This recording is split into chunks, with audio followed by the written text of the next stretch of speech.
We really appreciate your testimony, your leadership, your engagement, and we look forward to working with you over the next 5 to 6 weeks. And for a long time to come after that.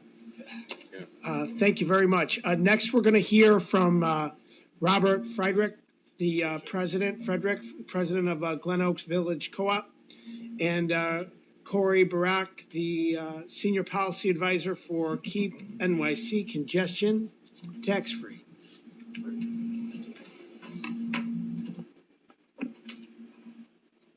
How you doing? Good afternoon. Good afternoon. Thank you very much for having this hearing. Boy, listening to that last panel, I'm not sure how much money you can extract, from people. I mean, it's just really frightening to hear that.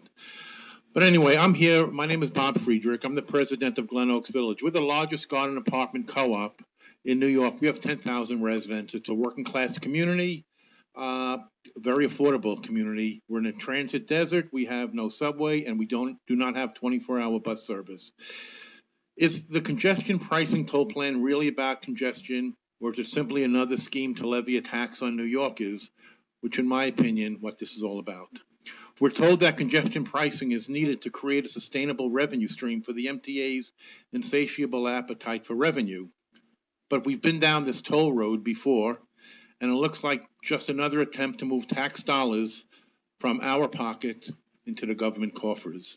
At first, it was the $15 New York City auto use tax imposed on all New York City registered vehicles to provide a sustainable revenue stream for the MTA. When that wasn't enough, a $30 supplemental registration fee on all registered vehicles in the MTA commuter region was imposed to create that final sustainable revenue stream.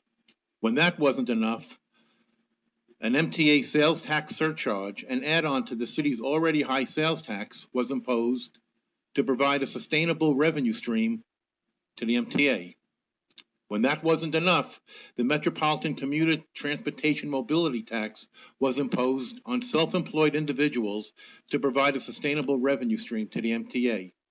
When that wasn't enough, a 50-cent taxi surcharge on every cab ride in New York City was imposed to provide a sustainable revenue stream for the MTA.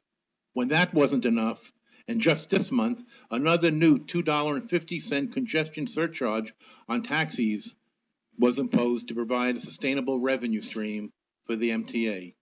And now we're being told that placing tolls on the free East River crossings will create that elusive, sustainable revenue stream that these other fees, which we're still paying, fail to do. When is enough enough?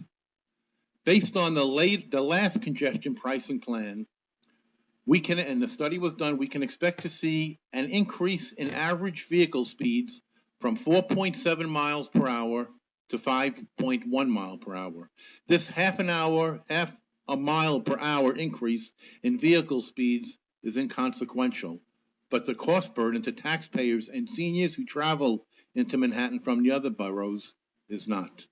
Drivers commuting into Manhattan park and leave their cars in garages all day. Parked cars do not create congestion. Bike lanes, whose use precludes all but the youngest and fittest in a city with many days of inclement weather, 4 months of winter, when those lanes sit idle, have created much of the congestion, a fact lost on most politicians and the DOT. A bike lane on a major Manhattan thoroughfare removes 25% or more of available travel lanes. So is it any wonder that as we doubled the number of bike lanes over the past decade, we saw a corresponding increase in congestion and a 30% reduction in travel speeds? Remove some of those bike lanes and travel times and congestion will improve dramatically, while the East River bridges would remain toll-free. But if a congestion plan were to pass, will the politicians supporting it be honest about it? And this goes to the question I know that some of you senators have asked. What does an authentic congestion pricing plan look like?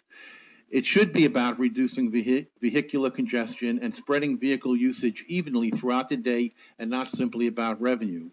An authentic plan, if passed, should include 6 principles.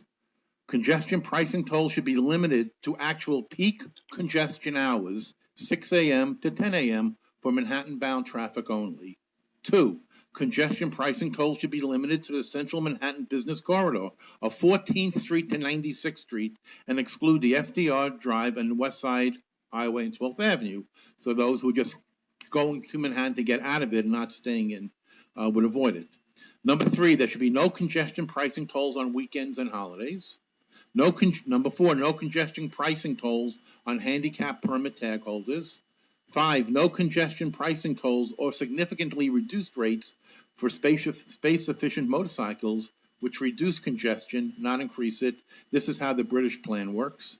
And 6, congestion pricing tolls should be limited to a single charge per day for vehicles that may leave and re-enter Manhattan and not be punitively expensive.